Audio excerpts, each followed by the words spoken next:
en 10 de los 12 seminarios y se les va a dar constancias como si hubieran asistido a un seminario, pues a un taller, pues, ¿no? Nada más que este es un seminario de investigación.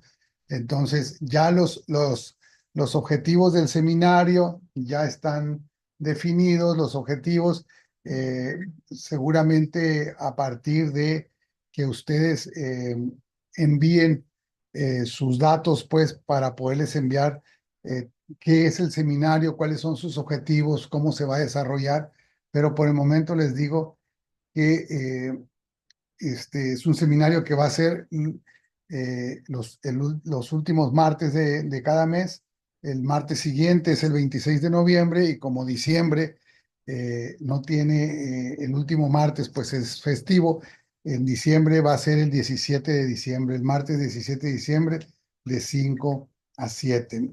Entonces, el seminario va a tener dos partes. Una primera parte en donde de 30 minutos en la que va a exponer el investigador, el indagador, la persona, el estudiante, puede ser un estudiante de maestría, de doctorado, que quiera exponer su proyecto también.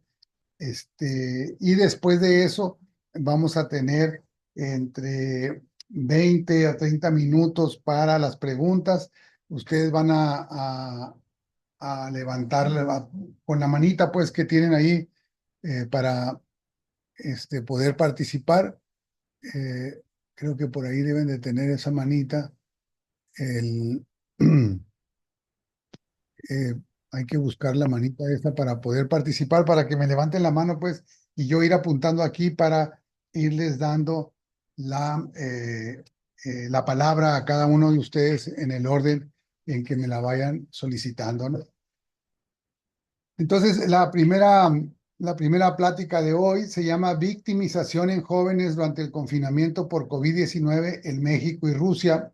Y va a platicarnos de esto Ángel Lagarda. Lagarda es un proyecto colectivo donde estuvimos varias personas, tanto de aquí, de Sonora, como de Arizona, porque de alguna manera el estudio fue eh, siempre focalizado y bien dirigido por nuestra gran maestra, por nuestra gran amiga de la Universidad de Arizona, este, que junto a Denise, a Ángel y a varios de nosotros, la doctora Cherry Bauman, emérita de la Universidad de Arizona, siempre está apoyándonos y ayudándonos en este proceso, ¿no? de aprendizaje, porque pues los procesos de aprendizaje son así, tienen que ser humildes, tienen que ser siempre compartidos, siempre colaborativos, y pues la doctora Cherry Bauman es una gran persona y ella participó en este estudio que Ángel nos va a platicar. Ángel está ahorita en la Universidad de Sonora como profesor y está en el Sistema Nacional de Investigadores como candidato. Le damos la palabra a Ángel y terminando él de exponer, empezamos con las preguntas. Yo voy a estar atento por si no encuentran la manita, yo no la encuentro todavía, no sé dónde está. Me piden aquí que por favor pongan su nombre para la lista de asistencia. Este, en las reacciones está la manita, reacciones. O sea, sí, ahí está la manita, sí. Levantar la mano. Ahí está, en reacciones está. Muy bien, pues sin más preámbulo, empezamos, mi querido Angelito, tú vas a compartir pantalla, ¿verdad? ¿Me escucho ahí? Ahí está, ya. Estaba calando que sí me agarrara el micro de aquí de la diadema, que es el que se escucha más claro. Eh, sí, yo comparto pantalla, Doc. Bueno, voy a pedirle requisito porque no tengo los permisos para compartir, ¿no? En este momento se te van a dar los Ujú. permisos. Listo, creo que ya.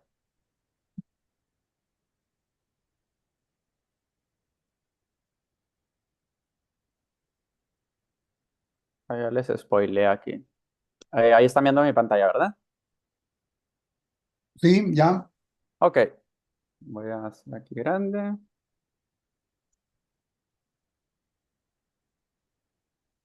Bien.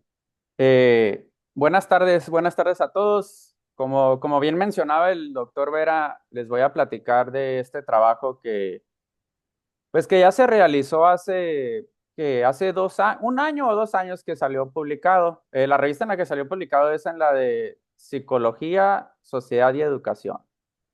Eh, Esa es la revista. Ahí les puedo compartir si gustan ahorita el link del artículo. Ahorita lo voy a poner en el chat cuando ya esté la siguiente ponencia, si gustan. Mm, ¿Por qué este tema? Cuando veíamos sobre qué temas platicar en el seminario, yo le comenté al doctor que este tema de repente no fue tan compartido por todos, ¿no? Porque aquí en el seminario casi siempre estamos platicando nuestros avances en las tesis u otros artículos y este nunca se mencionó mucho. Y como bien decía el doctor, este proyecto nace sobre todo una invitación que le hicieron a Denise Navarro, por parte de la doctora Bauman. Fue Grace. Grace, no recuerdo el apellido, la verdad, el apellido sí está difícil de pronunciar. Es de Australia ella, pero es un apellido ¿qué será? No sé, pero no es anglosajón, es un apellido algo complicado de pronunciar. Que ella es la directora general de la Alianza Global Global, Alianza Global de Investigación en Desarrollo, creo que es. Entonces, ahí se invitó, pues primero, la doctora Bauman, como bien menciona el doctor, que fue la directora de Denise en el doctorado, pues es una señora que queremos mucho y que es muy reconocida internacionalmente, ¿no? Ella tiene contactos en todas partes. Entonces a ella fue la que le invitaron y ella muy amablemente No extendió la escucho. invitación hacia nosotros, ¿no? Se te prendió el micro, Gil. Era- Entonces ella extendió la invitación para nosotros, ¿no? Entonces, aquí el doctor Vera, como ustedes sabrán, pues es un apasionado y gran, diríamos, gran recabador de datos, ¿no? Entonces, el estudio nace durante pandemia, y lo que se buscaba era medir diferentes variables psicosociales en población jóvenes que iban desde los 12 años hasta los 18 años. Participaron 18 países, pero dentro de esos 18 países fue México y fue Rusia, dos de los países que tuvieron una muestra más amplia. Países como China, como Estados Unidos, Alemania, Francia y otros países no tuvieron una muestra tan grande porque, vaya, ya serían temas aquí que también son curiosos que conversáramos, ¿no? Todas las cuestiones que tuvieron limitaciones de los comités de ética para recabar información, les fue sumamente complicado eh, tener la aprobación, ¿no? Entonces, México y Rusia fueron de los dos que tuvieron pues una muestra más grande y por ello fue que se decidió nosotros trabajar en conjunto con los compañeros de Rusia, que también, ¿no? Los rusos aquí, pues el contacto fue con la doctora Bauman. A ella la invitaron, pero ella ya les dijo, no, pues aquí en Estados Unidos la verdad es que no alcancé a juntar muchos datos, no va a servir de mucho, pero aquí mis colegas mexicanos, ellos sí tienen una muestra grande, ¿no? Y así fue que decidimos hacer este pequeño estudio, no es muy ambicioso, pero resultaron cosas muy de repente interesantes que va a ser bueno platicar. Bien.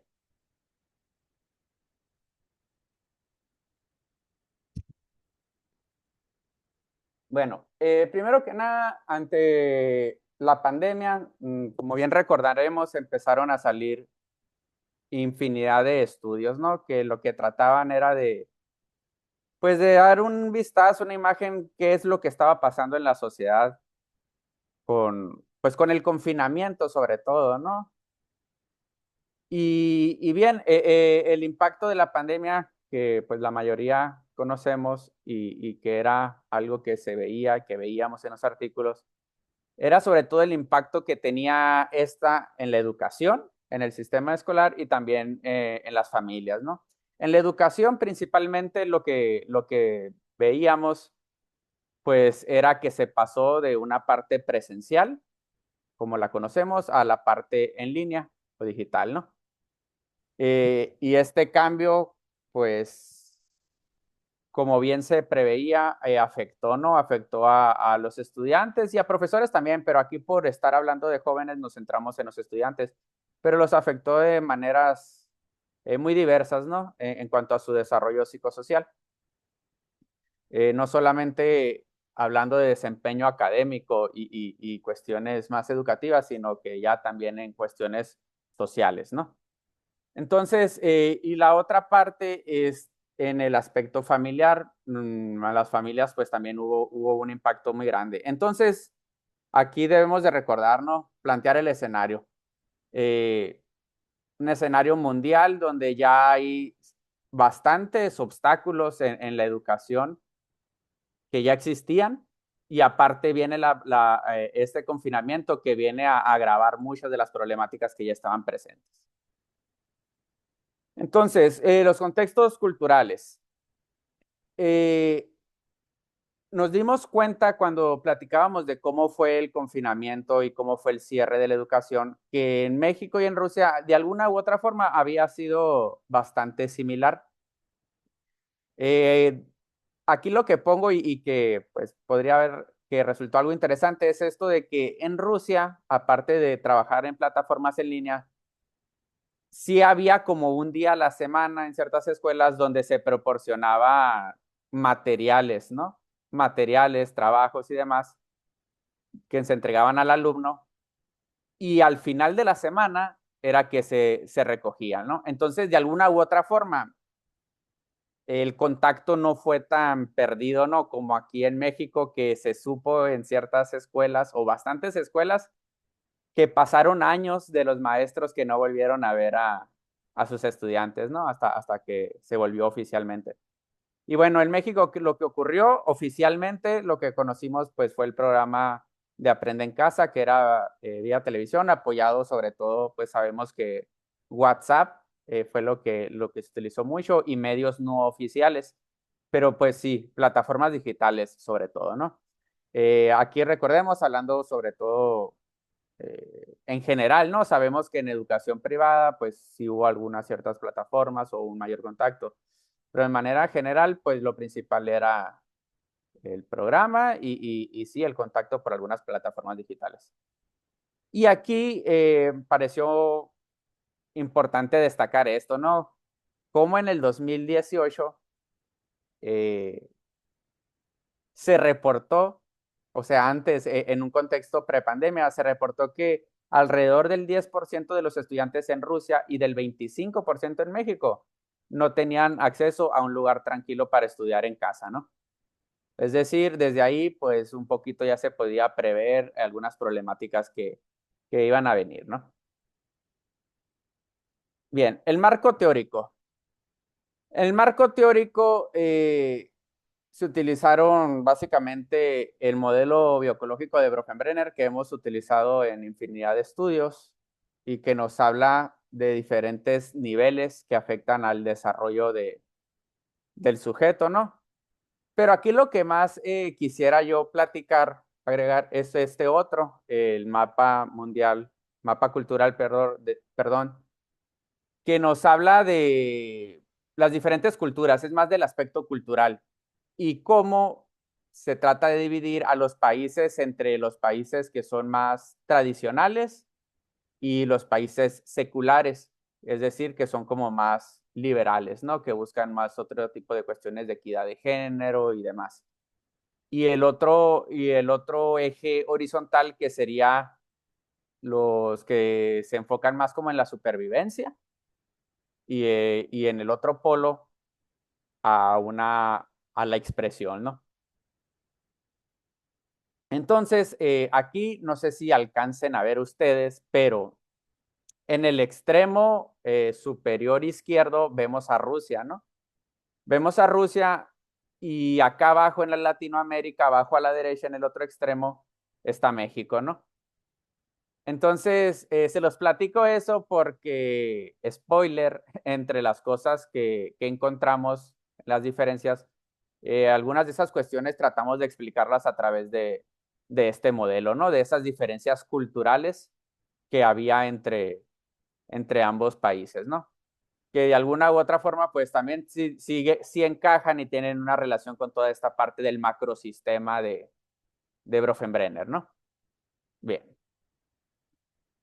Entonces, las preguntas de investigación de este estudio, como les mencionaba en un principio, fueron algo mm, mm, prudentes, diría yo, pero interesantes de responder, ¿no? Que eran más en un aspecto más descriptivo. Por ahí sí hubo unas comparaciones, pero fue muy descriptivo el estudio. Entonces, como punto número uno, se tenía que encontrar la prevalencia de diferentes formas de violencia que se tenía contra los jóvenes durante el confinamiento. Después, cómo difería la experiencia del daño causado por el acoso entre países. Aquí les pido unas disculpas, de repente me estoy dando cuenta que me falló al momento de traducir, porque en algunas partes aparece violencia, ¿no? Y en otras aparece acoso. Pero lo que se trató más fue como agresión, agresión en general, ¿no? Entonces, el tercer objetivo fue qué relaciones existía entre el agresor con, con la víctima, ¿no? Es decir, con el joven que reportaba que había sido agredido. Una cuarta pregunta fue, ¿qué tan prominente fue la victimización en línea con la que era en casa, ¿no? Es decir, se quiso ver si era mayor la agresión en línea o en el hogar, porque muchos teóricos predecían que al disminuir la violencia, perdón, al disminuir las interacciones cara a cara, la violencia cibernética aumentaría, ¿no? Entonces nos preguntamos eso, si aumentaría o si iba a ser mayor la violencia en línea.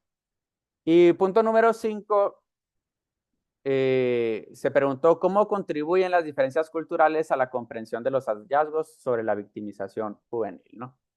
Que era lo que comentaba, que ahí vimos el modelo este que más adelante les platicaré. Bien, les platico el método.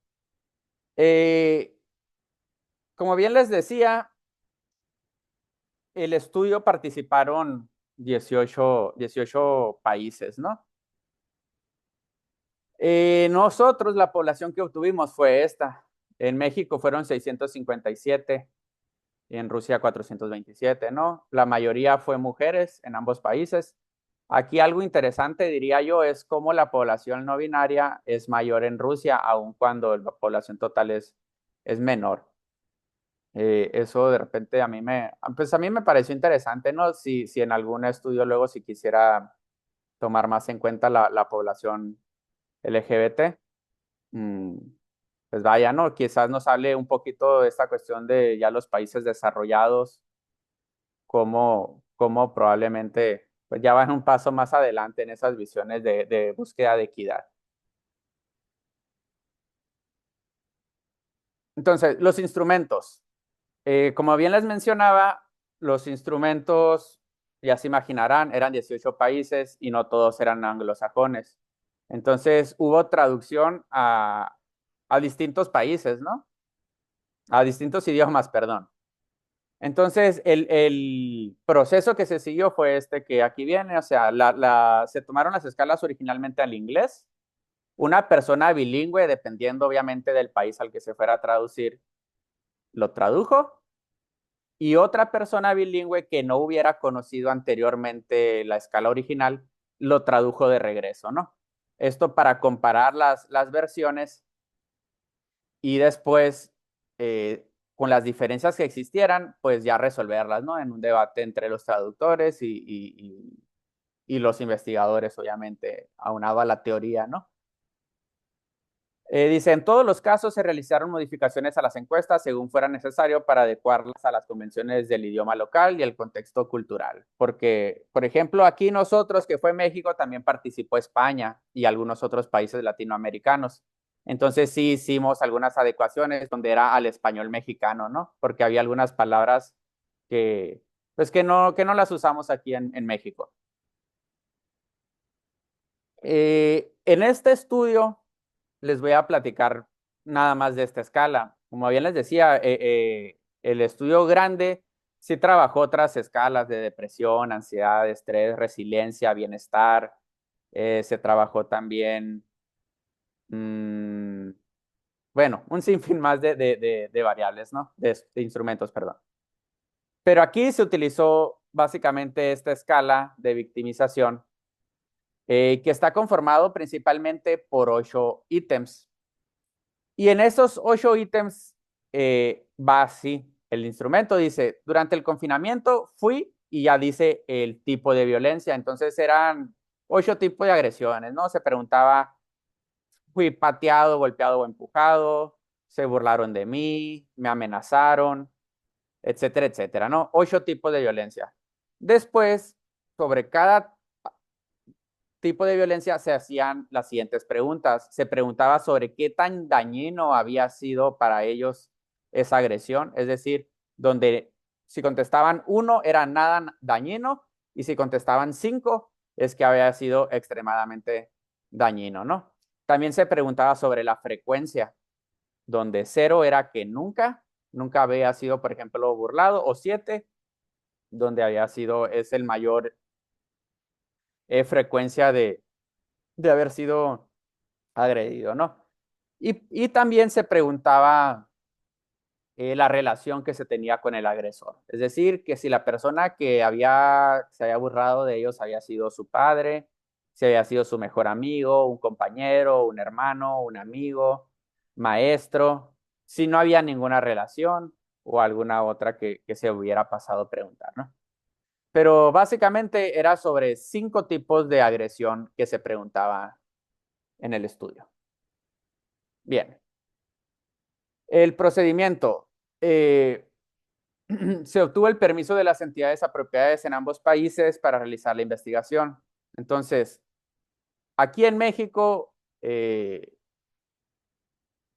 se siguieron varios procesos, ¿no?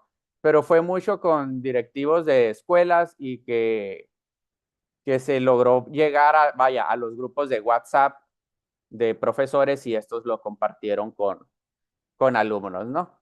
Eso sí, antes de responder cada instrumento tenía que ser consentido por los padres y por los jóvenes. En el Forms venía un consentimiento que tenía que ser aprobado, ¿no? Aceptado. Bueno, el muestreo fue no probabilístico, como bien les mencionaba, por bola de nieve, porque pues fue pasarlo a directivos y de profesores también se fue pasando, ¿no? Se distribuyó un cuestionario, como bien mencionaba, en línea. Dice durante junio y julio del 2020. Entonces, eso nos habla de que el confinamiento aquí empezó en marzo. Teníamos de marzo, junio y julio, ¿no? Entre 2 y 3 meses era lo que tenían de confinamiento. ¿Cuál dos? Conté todo mal. Qué bueno para contar los meses. Marzo, abril, mayo y junio, ¿no? Y julio, ¿no? 4 o 5 meses. Se envió una invitación a participar a través de las redes sociales, investigadores, educación, autoridades de escuelas, maestros, directores y padres de estudiantes de 12 a 18 años. En la invitación se proporcionó información sobre el objetivo del estudio y el consentimiento, ¿no?, que les mencionaba. Bien, los análisis. Los análisis estadísticos fueron principalmente realizados en RStudio. Entre los contactos que se hicieron, la parte estadística principal fue de un colega de Rusia, que él es, pues vaya, es ya el experto, ¿no?, en estadística, que la universidad en Rusia tiene su departamento de personal estadístico que apoyen este tipo de estudios para, para toda la parte estadística, ¿no? Y eso, pues está interesantísimo. Son cosas, experiencias que nos han quedado, ¿no? Porque en Estados Unidos, en la Universidad de Arizona también es común, o sea, tener la parte, el departamento de los expertos que están apoyando a los investigadores de los demás departamentos al análisis de datos, ¿no? Eh, Cabe destacar, ahorita no lo mencioné, los instrumentos al ser aplicado en dos países se llevaron las pruebas de invarianza, todo resultó pues adecuado. Y ya en sí los análisis que se hicieron pues fueron, como les mencionaba, sencillos, que fue la chi cuadrada y también la U de Mann-Whitney, ¿no? Principalmente. Y por ahí también se hizo una prueba T para comparar las tasas. Entonces, a continuación les voy a presentar las tablas pues, de los principales análisis, ¿no? Que se hicieron y ahorita adelante ya veremos un poquito la discusión que se llevó a cabo. Pero bien, los tipos de agresión. Entonces, aquí se van a dar cuenta que lo que está en negrita son aquellos resultados que resultaron significativos, ¿no? Y fueron los resultados de la chi cuadrada. Y aquí lo que podemos observar es que las conductas de insultar, de ignorar, de amenazar, y aquí él fue cruel conmigo, fueron las que resultaron pues, más significativas, ¿no? Y que si lo pensamos, pues van un poco más en el sentido de una agresión quizás no tan directa o física. Por otro lado, en cuanto a la frecuencia de la agresión, es decir, aquellas que eran más frecuentes, encontramos que las burlas, el acoso, el ignorar, los golpes, patadas, empujones y el ser cruel fueron las que tuvieron las diferencias de rangos mayores en la U de Mann-Whitney, ¿no? Entre ambos países. Aquí lo que tenemos que darnos cuenta es que cuando vemos las medias, nos vamos a dar cuenta que las medias, las M de Rusia, siempre son mayores. O sea, en todos los tipos de agresión, la agresión en Rusia era mayor. Y que de alguna u otra forma esto coincidía con estudios previos que se han realizado, ¿no? Pero sí, nosotros entre las cosas que encontramos fue una mayor victimización en Rusia. Parentesco. Esta tabla nos gustó mucho. Bueno, es esta y aquí y está la continuación. Pero lo que nos vamos a dar cuenta es que en Rusia los principales agresores son los padres, la padre o madre. Mientras que en México son los hermanos, ¿no? Eso es lo que se encontró. Y fueron las que se estuvieron repitiendo, ¿no? Entonces, en Rusia, repito, padre y madre se convirtieron en los agresores, mientras que en México fueron los hermanos o hermanas los principales. Y por último, bueno, no recuerdo si es la última o que una más, estaba el daño, qué tan dañino fue, ¿no? Qué tan dañino fue. Entonces se encontró que el acoso y las amenazas, así como el ser cruel, fueron los que tuvieron las diferencias mayores en la UNED Whitney. Esta era la otra tabla que fue de las que nos atrajo, ¿no? Porque aquí lo que encontramos fue que, a diferencia de lo que se pensaba que en línea iban a ser unos porcentajes mayores sí, más grandes, no. O sea, la agresión en casa aumentó. Y entonces, dentro de lo que nosotros encontramos, pues que ya discutimos, fue que en realidad la agresión presencial, de alguna u otra forma, se transportó de las casas a los hogares. Es decir, se preservó, vaya, la violencia cara a cara, ¿no? Pasando, pues quizás antes de ser ejercida por compañeros de la escuela, ahora a ser ejercida por miembros de la familia, ¿no? Entonces, dice, el porcentaje de estudiantes que reportaron algún tipo de acto de acoso escolar, una disculpa, me pasó ahí la traducción, porque lo traduje rápido, ¿no? Pero aquí es agresión. Al menos unas cuantas veces más al mes fue del 20.2 en México y del 27.5 en Rusia. Dice. La agresión se desplazó de la escuela al hogar y los principales perpetradores fueron las personas más cercanas a los niños, es decir, sus padres y hermanos, ¿no? Como bien les mencionaba. Hubo diferencias significativas en variables como los tipos y frecuencia de victimización y percepción del daño, ¿no? De la victimización, y casi todas mostraron tasas más altas en Rusia que en México, lo que es consistente con investigación previa, ¿no? En ambos países, dice, el lugar del acoso fue principalmente en el hogar, lo que era esperado. Un hallazgo notable e inesperado fue que los participantes rusos identificaron con mayor frecuencia a sus padres como perpetradores, mientras que la muestra mexicana, pues fue más en hermanos, ¿no? Y aquí, entre las cuestiones que discutíamos el equipo en cuestiones culturales, se habló de esta parte que en Rusia es más patriarcal la sociedad, es más patriarcal y más pues respeto al directo, ¿no? Y otro dato interesante que nos ayudó un poco a explicar esto es que en Rusia, principalmente en Moscú, que es donde se obtuvo la mayor parte de la muestra, las familias son familias de un solo hijo. O a lo mejor sí hay dos hijos por ahí, pues, pero los hermanos no son tantos. Mientras que en México sí hay más hermanos, ¿no? Y entonces, ¿qué es lo que sucede en familias de varios hermanos?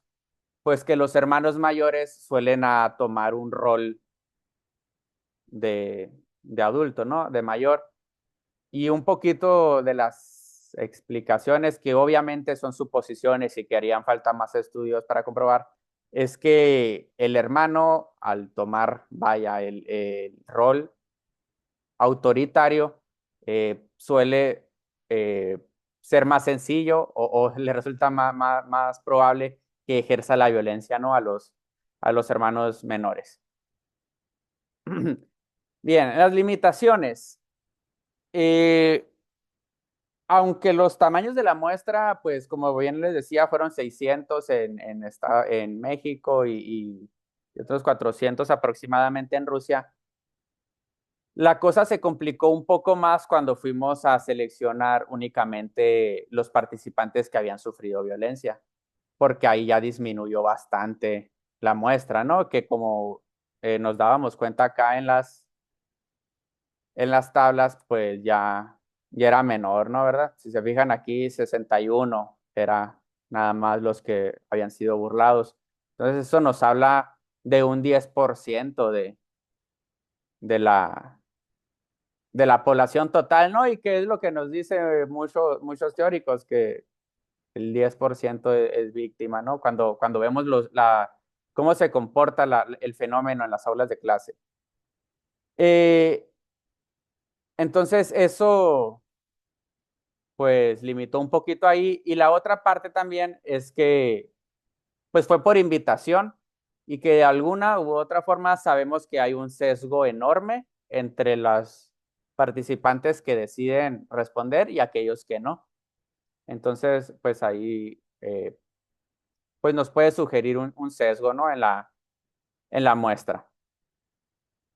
Bien. Por último, las escuelas brindan oportunidades y experiencias para interactuar entre pares, desarrollar amistades, practicar el trabajo en equipo, recibir apoyo de adultos, adultos no familiares, claro está, y con suerte experimentar un sentido de pertenencia. Entonces, sabemos que la escuela no es solamente un espacio para aprender a leer y a escribir y a contar, sino que incluso en los lineamientos ya está que el desarrollo integral y humano, la nueva escuela mexicana está, la parte de la socialización es un deber. Entonces, los confinamientos interfirieron en las actividades, en esas actividades, y es importante entender cómo las restricciones afectan a los jóvenes de todo el mundo. Un fenómeno que es motivo de preocupación, pues era la victimización, ¿no? La agresión. Dice, aunque algunos participantes en ambos países experimentaron victimización, el contexto cultural jugó un papel en la dinámica de esos eventos. Como bien les mencionaba, la cuestión esta de un contexto acá donde a lo mejor es un poco más, no tan estricto, según el modelo que les mencionaba en un principio, y donde es un poco más tradicional también, pues ya nos puede hablar también de la explicación o el entendimiento que los jóvenes podrían dar de un regaño o de una burla por parte de un padre o de un hermano, ¿no? Dice, este conocimiento podría ayudar a los educadores o, bueno, psicólogos y demás a abordar las necesidades de los estudiantes durante los confinamientos. Obviamente serán útiles futuras investigaciones para examinar los recursos psicológicos que fueron protectores, ¿no? Durante el confinamiento. Y que, como les mencionaba, de alguna u otra forma, por ahí se trabajó también lo que era la resiliencia, el bienestar, la depresión, que luego le seguimos en otros artículos donde empezamos a hacer algunos modelos de ecuaciones estructurales, donde un poquito ya estuvimos viendo que la resiliencia era funcionaba como un factor mediador, ¿no? Entre el estrés y la ansiedad. Pero bien, creo que me pasé de tiempo de más, pero eso sería todo por mi parte. Muchas gracias, Ángel, muchas gracias. Entonces, déjame ver si alguien ha levantado la mano para hacer preguntas. El, Jazmín, por favor, adelante, Jazmín.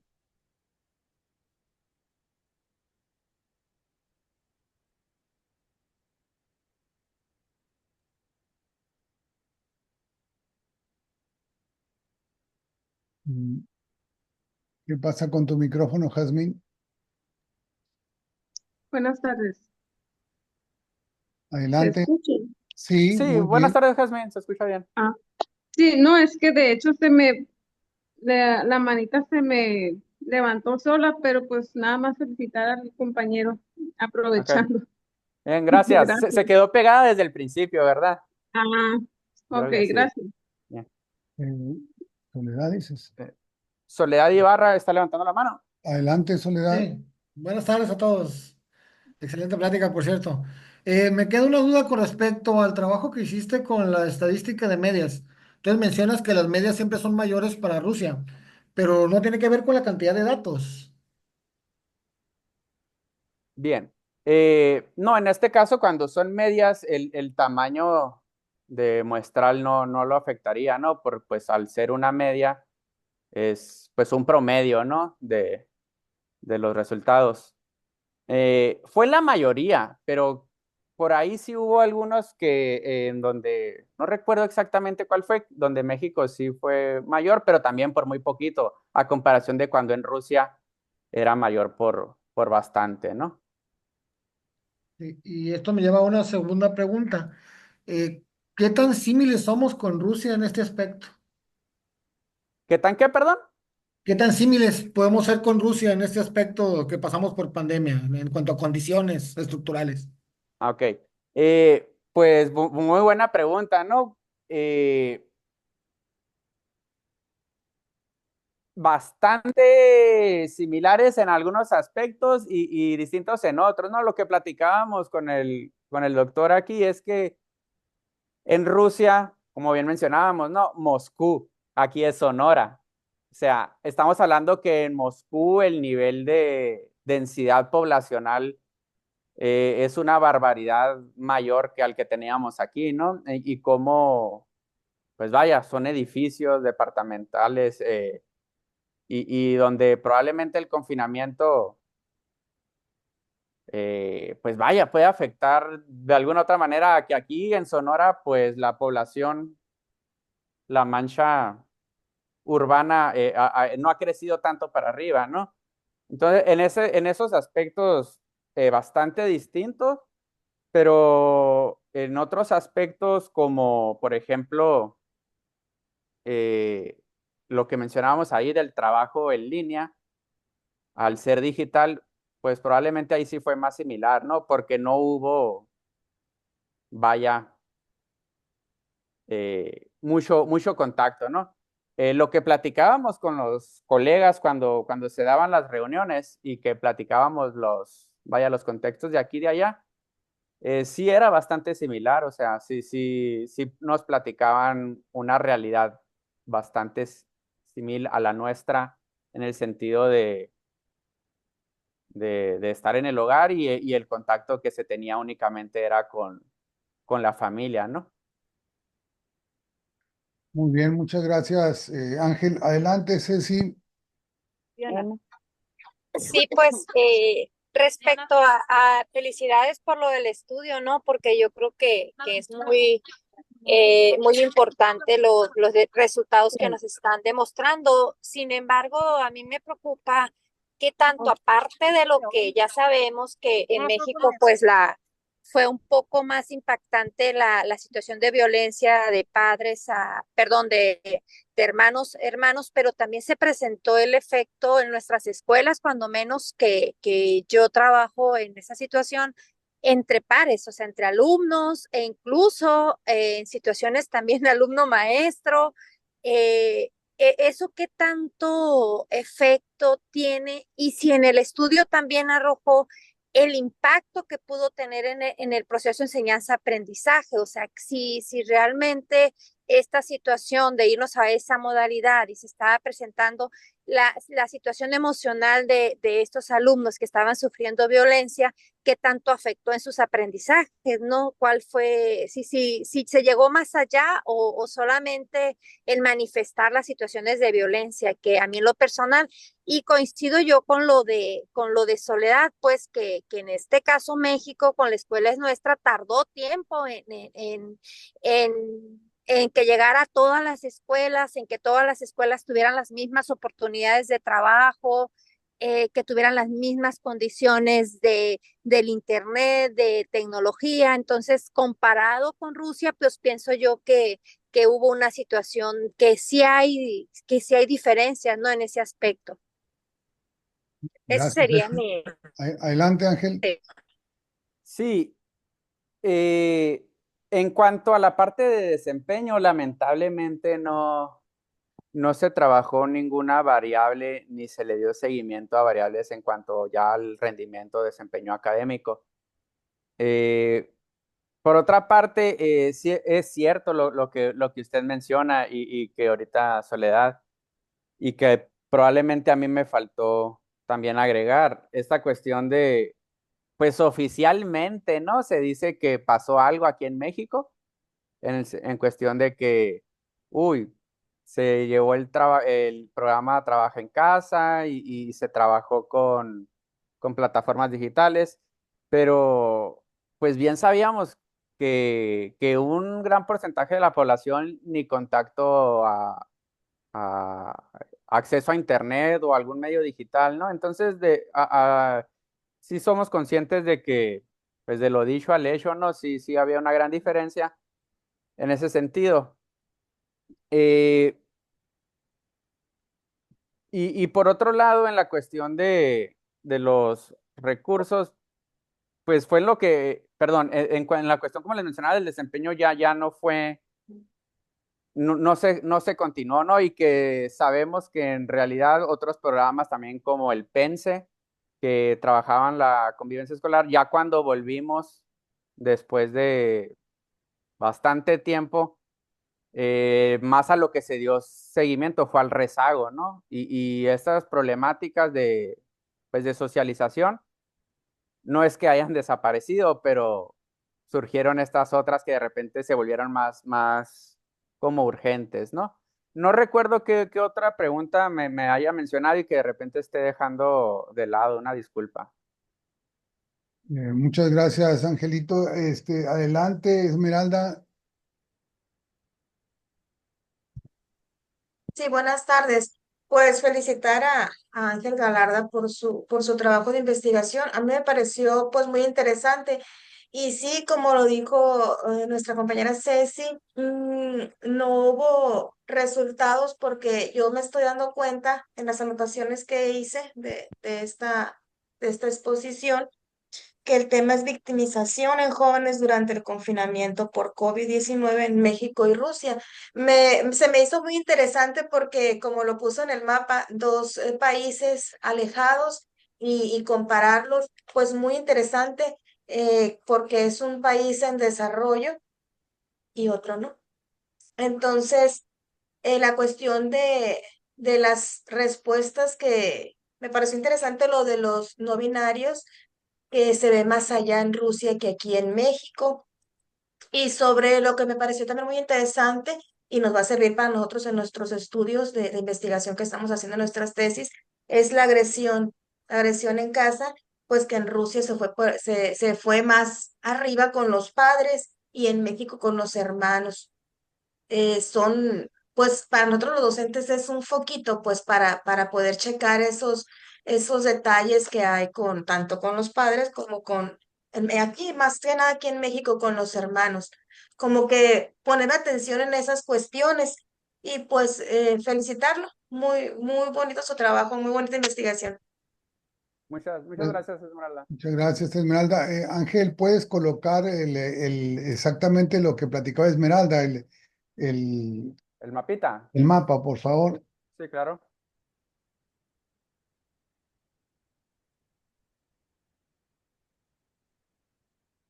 Darle la pantalla, ábrele la pantalla para verlo Nomás que lo voy completo. a traer acá para hasta el frente para que sea Sí. aún mejor. Ay.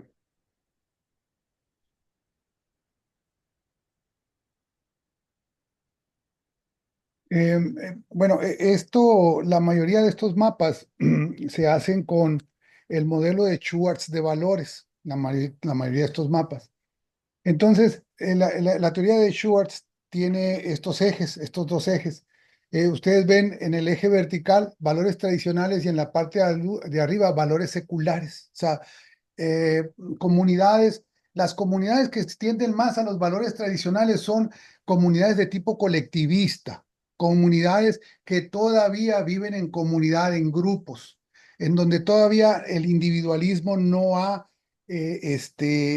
afianzado, digamos, esos rituales de, del, de las virtudes del sujeto individual, de la búsqueda de no percibir la búsqueda del bien común, sino del bien personal. Y ustedes ven allá en la parte de arriba a Rusia, por ejemplo, pero fíjense cómo está en el otro eje, en el horizontal, valores de sobrevivencia y de autoexpresión de este otro lado, los valores de autoexpresión. Entonces, fíjense cómo en el caso, por ejemplo, de que si ustedes se van hacia la parte secular y a la parte de valores de autoexpresión, van a encontrar en la esquina a uno de los países más individualistas de este mundo, ¿sí? Suecia, Dinamarca, Noruega, estos países que son los países nórdicos, son la Europa protestante y son aquellos que siempre hemos estudiado como aquellos que tienen esos valores de autoexpresión más altos y seculares. Entonces, los valores de autoexpresión es eso, son valores en donde yo me magnifico, en donde yo me personifico, en donde yo busco mi perfección, donde yo busco el estado más, digamos, elevado del individualismo, pues, ¿no? Entonces, y fíjense cómo México está casi cerca del cero de la autoexpresión, ¿sí? Pero está también en los valores tradicionales, porque en los estudios del doctor Díaz Guerrero, en México, sigue siendo hasta la actualidad, aun cuando transitamos al individualismo, nuestra característica fundamental es la obediencia afiliativa. Seguimos siendo un país de obediencia afiliativa. Por eso, cuando estudiamos locus de control, nos aparece locus de control interno, locus de control externo y locus de control afiliativo. Y eso lo vamos a encontrar en toda Latinoamérica. ¿Por qué? Porque aparte de creer que nuestros fracasos y nuestros aciertos se relacionan con el destino, con Dios, con los milagros, con todo lo que es el locus de control externo, o creemos que se debe a nuestro esfuerzo, a nuestra capacidad, a nuestras competencias, que es el locus de control interno. También creemos en Latinoamérica, gracias a esos valores de autoexpresión, que se debe a que soy muy simpático, a que soy muy agradable, a que le caigo bien a la gente, a que estoy con un grupo de poder, que me relaciono bien con las personas gracias a que estoy muy bien parado en la escena política o en la escena científica. Sí, ese es el asunto. Por eso es bien interesante ver a Rusia en esta otra esquina y a partir de esto, entonces, pensar que en México difícilmente un hijo va a intentar agredir al padre o a la madre. El padre y la madre en las comunidades colectivas o en estas comunidades en el estado de Sonora, que nosotros somos de los que llevamos mayor camino avanzado hacia el individualismo. Esta obediencia afiliativa haría poco probable los hijos y los hijos agredieran a los padres, y haría poco probable, y a eso también tenemos que tenerlo en mente, que un niño asumiera que su papá lo agrede por disciplinarlo. Eso habría que tomarlo en cuenta también, porque es muy posible que el niño esté normalizando agresiones que el padre lleva a cabo, sí, bajo el principio de la obediencia afiliativa y decir, es que él lo está haciendo porque es disciplina, esto no es castigo ni es agresión. Entonces, habría que considerar, yo quería llevar a cabo este comentario. Muchas gracias, Ángel, por la diapositiva. Y también, pues, hablarles del modelo de Bronfenbrenner. Acuérdense que el modelo de Bronfenbrenner es nada más un modelo sistémico que nos ayuda a ordenar. Nada más para eso nos sirve, para ordenar diferentes accesos, aproximaciones que hacemos hacia un objeto de estudio, ¿no? Feliciano, adelante, por favor. Buenas tardes, maestro. Buenas tardes, compañero Ángel. Muy bonita investigación, muy buena, por cierto. Nada más, eh, un- una pregunta, de manera este, eh, no sé, se le puede llamar curiosidad de parte mía. ¿Habrá alguna investigación posterior a esta que nos pueda a nosotros, este, decir cuáles son las consecuencias de esta victimización, tomando en cuenta que aquellos jovencitos o niños que se miraron envueltos en esta parte del COVID, pues ya ahorita ya son adolescentes? ¿Y qué es lo que se percibe en la actualidad con ellos? Porque este, ya eh, no es el mismo actuar de los adolescentes del día de hoy a los adolescentes de antes del COVID. Eh, este, Se utilizó mucho este, las redes sociales, el internet, las tecnologías, y eso de qué manera repercute al día de hoy. Yo sé que la investigación pues fue hecha durante el COVID y mi pregunta está fuera de ese contexto, pero sí me gustaría saber si hay un cierto seguimiento o si hay alguna investigación hecha en relación a esa inquietud que yo tengo, maestro. Me ha gustado verlo y saludarlo, maestro. Aquí estamos a la orden. Muchas gracias, maestro. Eh, como tal de este estudio y con la población y demás, no hay un seguimiento, pero como bien usted menciona, ¿no? El reflejo, vaya, esta población que en ese momento eran sobre todo estudiantes de secundaria, ahorita en la actualidad pues ya son nuestros estudiantes de licenciatura, ¿no? Entonces, entre lo que han mostrado algunos estudios y también lo que han mostrado algunos indicadores en escuelas, es cómo los niveles de ansiedad se han disparado. O sea, la población ahorita estudiante, los jóvenes, eh, están mostrando niveles más altos, ¿no? Niveles más altos, sobre todo en ansiedad. También en otros padecimientos como depresión. Mm, realmente está ahorita en proceso un estudio que queremos hacer con población universitaria de licenciatura, donde queremos comparar, de hecho, analizar la relación entre el desempeño académico con estos niveles de ansiedad, ¿no? Y otras variables más, como ahí mencionabas, otros factores como resiliencia y otros factores psicosociales.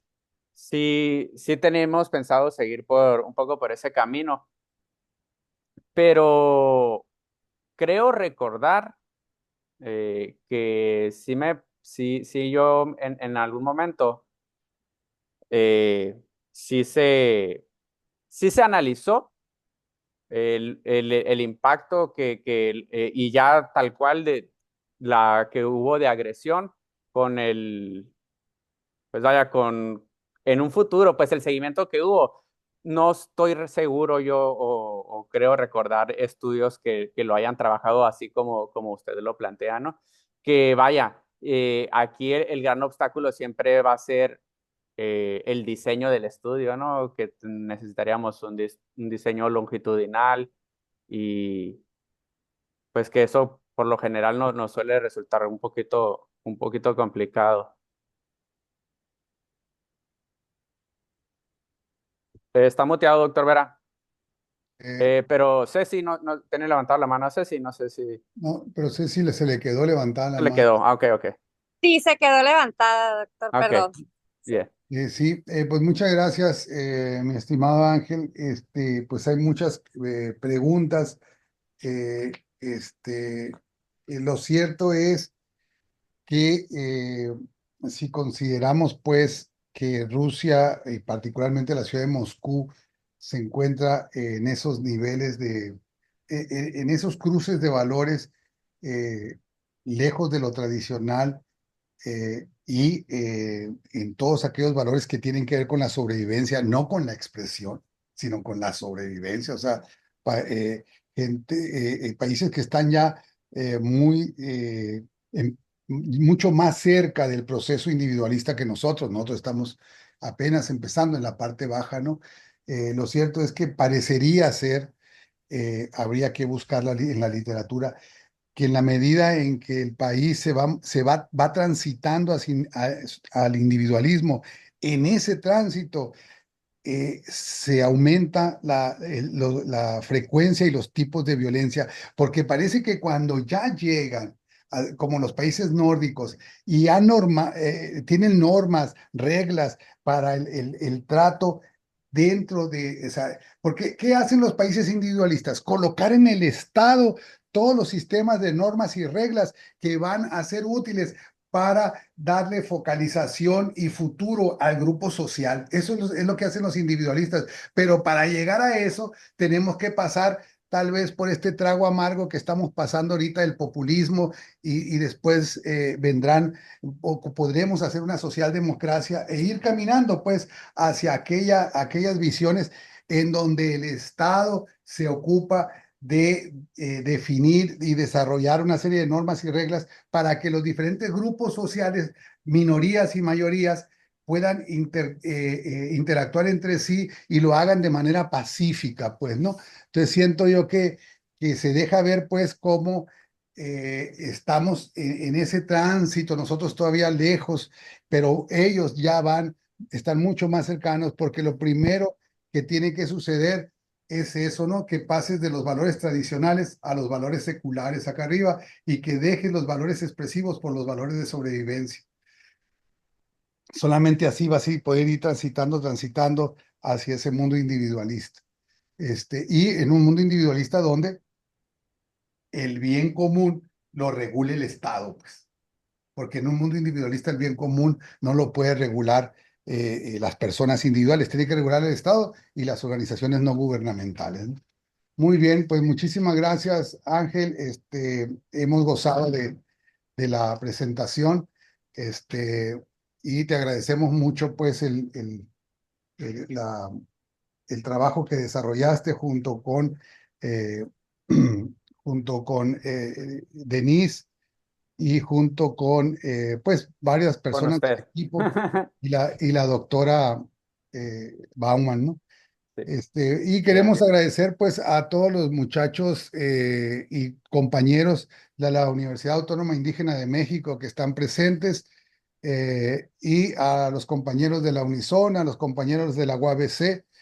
No sé si esté Miguel Ángel de la Universidad de la Universidad de Puebla, si esté Miguel Ángel Sainz conectado. Pero ahora le damos paso a un exalumno de la Universidad Autónoma Indígena de Puebla, al doctor Gildardo Bautista, que ahora se encuentra como profesor de tiempo completo en la División de Ciencias de la Salud en la Universidad Intercultural del Estado de Puebla. Él nos va a hablar sobre bienestar psicológico, estrés académico y rendimiento académico en estudiantes de una universidad intercultural. ¿Vas a compartir pantalla, no, Gil?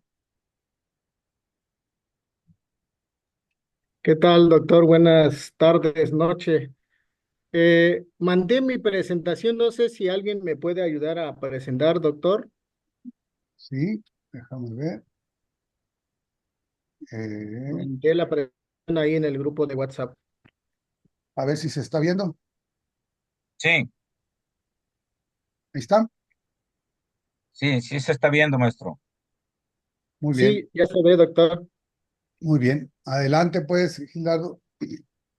Pues muchas gracias, doctor, y muchas gracias por la invitación que me hicieron para participar aquí con ustedes en el seminario. Pues como usted bien lo menciona, yo soy egresado de la Universidad Autónoma Indígena de México, de allá del estado de Sinaloa, y bueno, saber que tenemos a compañeros acá, pues da muchísimo gusto, ¿no? Entonces, actualmente soy docente de aquí de la Universidad Intercultural del Estado de Puebla y justo lo que les quiero platicar el día de hoy tiene que ver con un estudio que realizamos acá con los estudiantes de enfermería, que es la división y la carrera en donde actualmente imparto clases.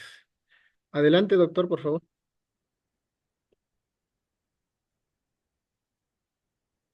Bien, en primer lugar, quiero platicarles que todos los estudios que se revisan sobre el bienestar psicológico tiene al menos dos vertientes. Y la primera vertiente tiene que ver con si debemos considerar el bienestar como esa percepción que hacen las personas en torno a su satisfacción con la vida y que tiene que ver con una tradición más sociológica y más económica, es decir, tiene que ver con los bienes, las relaciones eh, y todas las cosas que rodean al sujeto en sí, ¿no? Esa sería como la primera vertiente, es decir, si cuando estamos hablando de bienestar deberíamos de hablar de la satisfacción con la vida. Y hay también otra vertiente en donde se discute mucho la idea de si el bienestar sería equivalente a la felicidad. Y bueno, las investigaciones de alguna manera lo han resuelto que desde esta perspectiva podríamos abordarlo desde lo que se conoce como bienestar psicológico. Entonces, cuando nosotros revisamos los estudios en torno al bienestar psicológico, también ahí hay como estas dos vertientes, ¿no? Una vertiente más hedonista, centrada en el placer, sin el sufrimiento, sin pues sin la tristeza, ¿no? Es decir, sin las emociones negativas. Esto quiere decir que una persona que se percibe a sí mismo como con alto bienestar psicológico tendería como a tratar de ignorar siempre el sufrimiento, el dolor y todas las pues, emociones que de alguna manera se ha etiquetado como negativas, aunque sabemos que pues las teorías de las emociones actualmente suponen que es esto o ajá, esta tal definición pues no tiene mucho sentido. La otra perspectiva tiene que ver con esta visión que se acerca más a integrar como en sí el concepto de bienestar psicológico y tiene que ver con el enfoque que le llaman eudamónica. Esto quiere decir que para que una persona se perciba a sí mismo como con un bienestar psicológico, tiene que hacer una valoración subjetiva sobre sus logros, sobre el sentido que tiene lo que está haciendo en la vida, sobre la autodeterminación y el potencial, no solo de lo que uno es actualmente, sino de la capacidad de poder desarrollarse, ¿no? En el futuro. Adelante, doctor. Y bueno, el modelo dominante dentro del estudio del bienestar psicológico es el modelo de la doctora Carol Riff, en donde ella supone que para entender el bienestar psicológico, pues tenemos que pensarlo como un modelo de 6 factores o 6 dimensiones.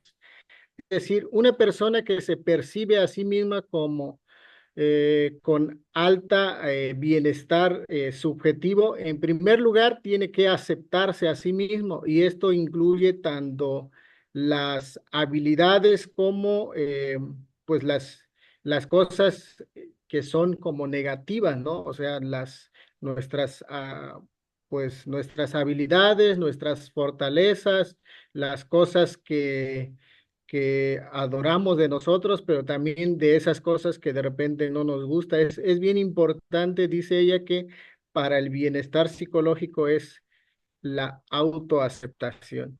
Después nos dice que aparte de esto también tenemos que valorar la forma en cómo establecemos relaciones sociales con las otras personas, que básicamente ella centra su análisis en relaciones con la familia, con los amigos y en el trabajo, ¿no? Entonces, no solo es que nosotros hagamos cosas por los otros, sino que además las personas también hagan cosas o nosotros percibamos que estas personas pues son importantes para nosotros. Por ejemplo, lo que estamos haciendo en este momento, ¿no? De repente nosotros podríamos decir, pues yo me siento bien o percibo mi bienestar porque empiezo a tener como estos lazos y estos encuentros y aunque es un poco tarde, pues son cosas que pues me llenan de satisfacción porque platico, recuerdo, etcétera, etcétera.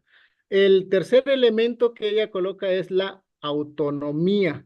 Y la autonomía tiene que ver con la capacidad que tiene la persona de percibir que todo aquello que hace y que anhela hacer, lo pueda hacer por sí mismo, es decir, que no se le imponga o que sienta que lo que está haciendo en realidad lo está haciendo porque alguien más se lo pide o porque alguien más pues se lo impone, ¿no? En el peor de los casos.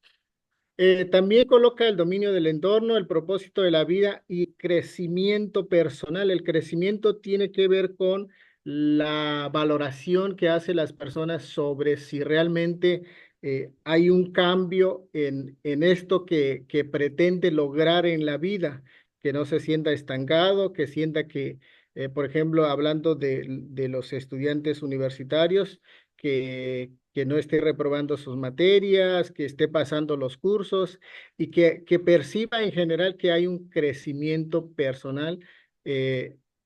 Claro está, entendiendo esto, que lo que quiera entender sobre el crecimiento personal, que tiene que ver con sus valores.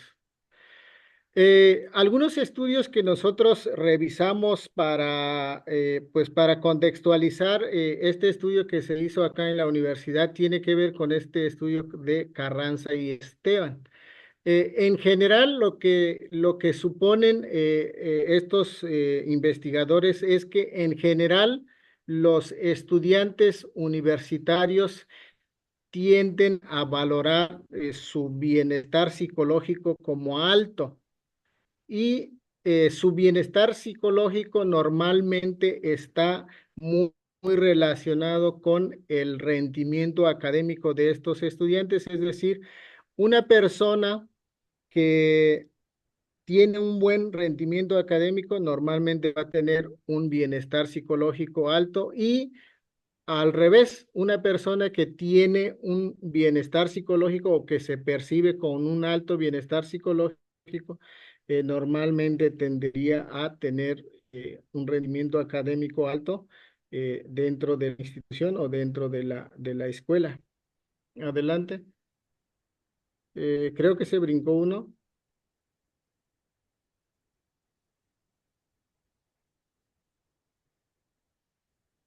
Por otro lado, hay una línea de estudios que tiene que ver con el análisis del rendimiento académico y tiene que ver con esto del estrés académico, que es el modelo famoso Cisco. Y entonces lo que se supone es que por un lado se dice que los estudiantes tienen percepciones de bienestar psicológico alto, pero también se dice, por otro lado, que el bienestar, el bienestar psicológico puede disminuir cuando el estudiante empieza a percibir el estrés académico y esto va a impactar en su rendimiento en general. Eh, Otros estudios que nosotros revisamos en esta oportunidad que tuvimos es que normalmente se dice que el promedio del estudiante es un gran factor para generar bienestar psicológico.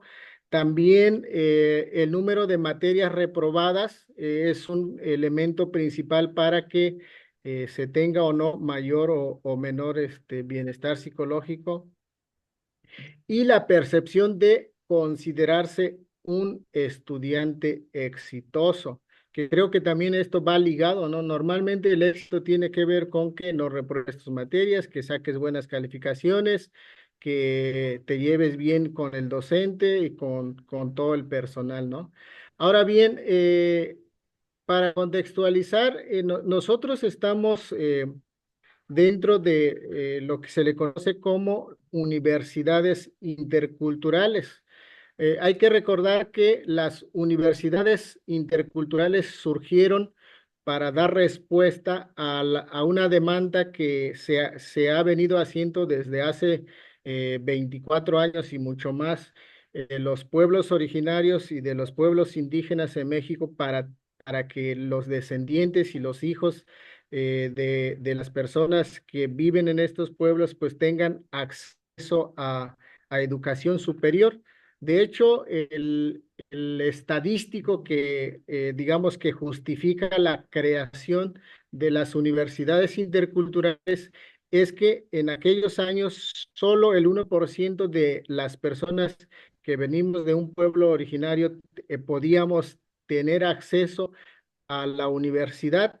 Entonces, a raíz del 2003 en adelante se han creado en diferentes lugares universidades interculturales en zonas estratégicas de tal manera que los estudiantes que vienen de poblaciones indígenas tengan acceso a estas instituciones y bueno, en el caso específico de la Universidad Intercultural del Estado de Puebla, pues tiene 18 años y está en una zona principalmente que atiende a estudiantes que vienen de culturas totonacas y náhuatl acá en el estado de Puebla, y es justo acá donde nosotros hicimos el estudio. Además, algo que nos llamó muchísimo la atención es que, a diferencia de otras universidades interculturales, aquí en la UYEP tenemos la carrera de enfermería, que normalmente no es una carrera que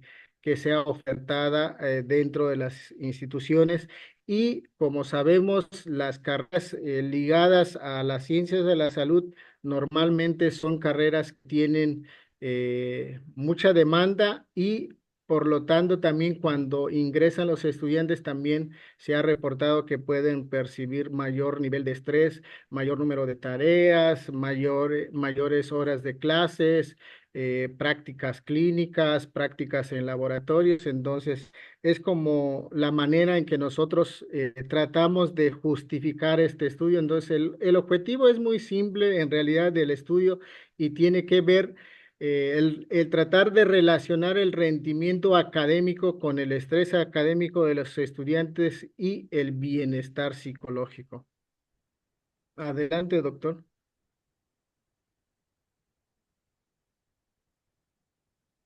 Eh, Ahora les voy a platicar un poquito sobre el método. El método en sí es un estudio de tipo cuantitativo, transversal y correlacional. Los participantes de este estudio fueron 98 estudiantes, todos de enfermería, y las edades de estos estudiantes oscilaron entre los 18 a los 29 años, con una media de 20 años. Como ustedes saben, la mayoría de los estudiantes que entran a enfermería, igual que en educación, son mujeres, y bueno, aquí se refleja el porcentaje, ¿no?, de los que participaron, que alcanza casi el 80%. Dentro de los instrumentos que nosotros utilizamos, se utilizaron 4 instrumentos. El primero tiene que ver con la cédula de datos sociodemográficos, en donde se integra variables como la edad, como el sexo, como el semestre, y otras variables. También aplicamos 3 preguntas para tratar de englobar lo que para nosotros sería el rendimiento académico del estudiante.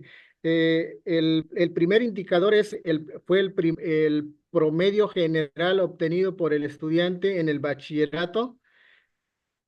El segundo indicador fue el promedio del estudiante en el semestre anterior de la universidad, y el promedio global que lleva el estudiante durante la universidad. En el caso, por ejemplo, del bienestar psicológico, utilizamos un instrumento que tiene 20 reactivos, y estos 20 reactivos pues se distribuyen de acuerdo al modelo de la doctora Carol Riff, que son las 6 dimensiones que ya les platiqué hace un rato. Todas las opciones de respuestas pues son en formato tipo Likert, con 6 puntos, en donde 1 sería totalmente en desacuerdo y 6 es totalmente de acuerdo. En el caso del instrumento del estrés académico, utilizamos el instrumento Cisco, y este instrumento solamente se agarraron la dimensión que tiene que ver con la sintomatología del estrés académico, que son 14 reactivos, y este instrumento, a diferencia del anterior, es de escala Likert, pero en formato de frecuencia, que 1 significa nunca y 5 significa siempre. Para lograr que los estudiantes nos ayudaran con este estudio, nosotros pedimos como tal un permiso a la institución para poder mandar a través de una plataforma que seguramente lo conocen igual que es Google Forms, y que a través de este formulario ellos pudieran contestar.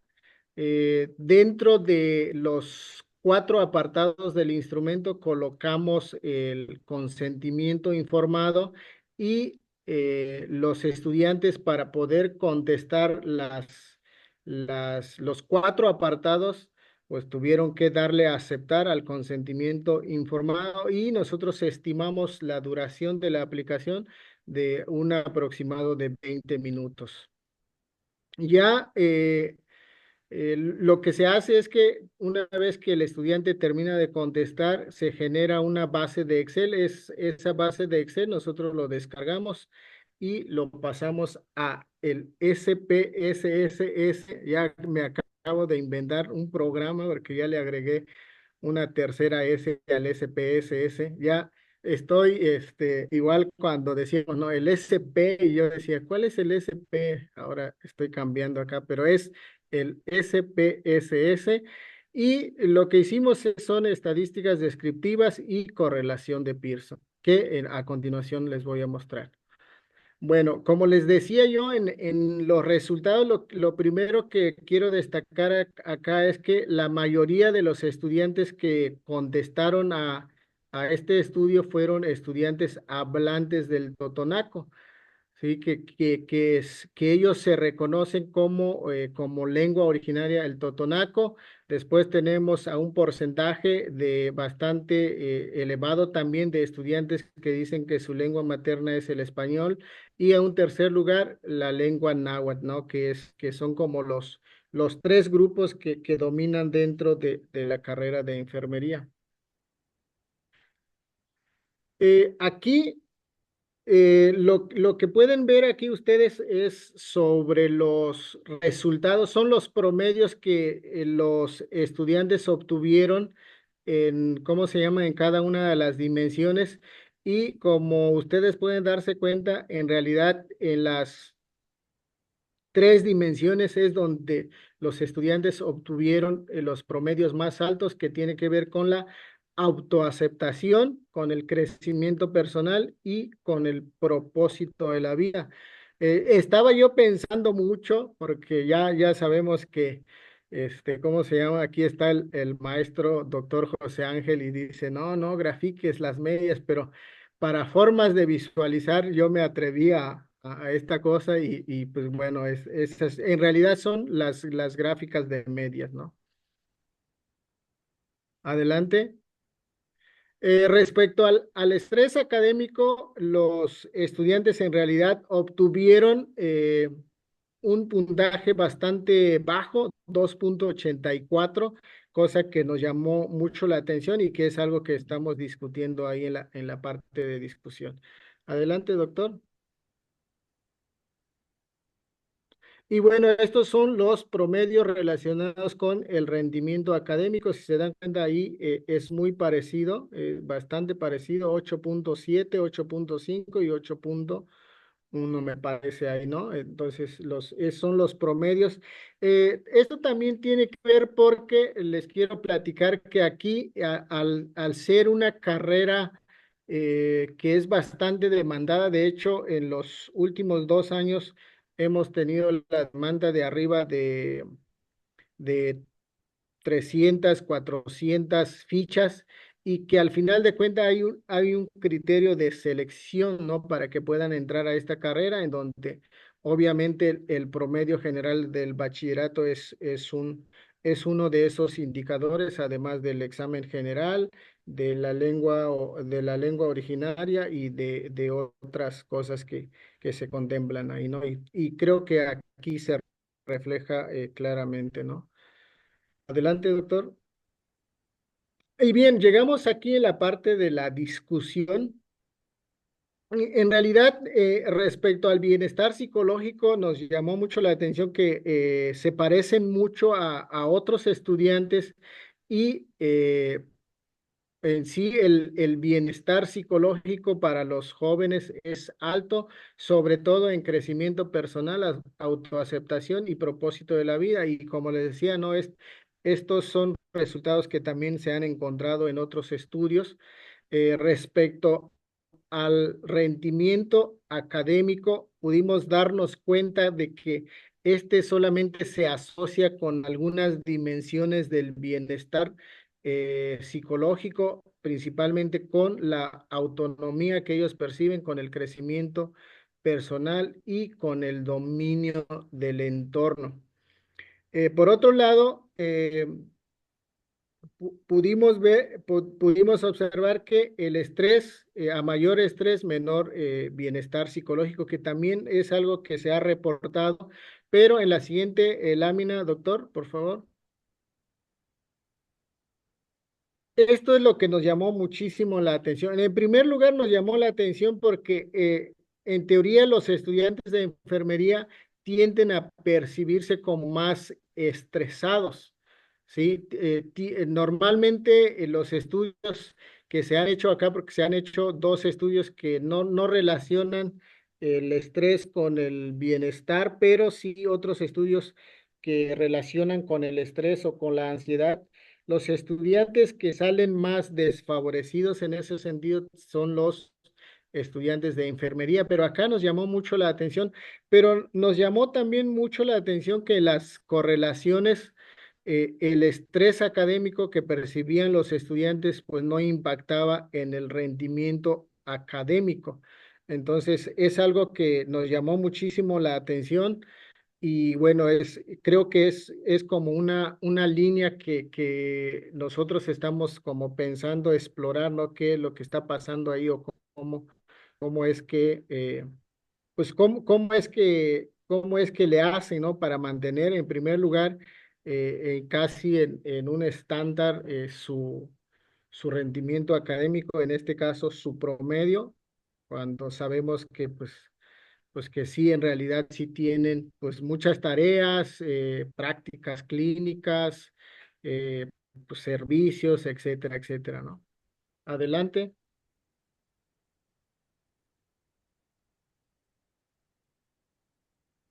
Entonces, en conclusiones, podríamos decir que a mayor puntaje de estrés, menor bienestar psicológico y que el puntaje de estrés no mostró relaciones significativas con los promedios de calificaciones. Ahí podríamos discutir y pensar un poquito también en cómo ensanchar esto que nosotros le llamamos rendimiento académico, ¿no? Con número de materias reprobadas, con otras cosas que son importantes también para, pues, digamos, representar mejor. eh, pues el rendimiento académico de los estudiantes. Y bueno, esto sería lo que nosotros hicimos en este estudio. Y bueno, quien quiera revisar el estudio, fue publicado en un libro que se llama igual, Bienestar Psicológico, con la editorial Ixon, ahí con los compañeros de Ixon, y está de manera abierta. Muchas gracias. Muchísimas gracias, mi querido Gilardo. Entonces, Ángel, también puedes colocar en el chat la referencia del artículo de la comparación México-Brasil para que Gilardo también ahorita pueda colocar ahí la referencia pues de su estudio. Eh, no veo manos levantadas, preguntas. Ha estado muy calladito César Alán, de allá de Litson.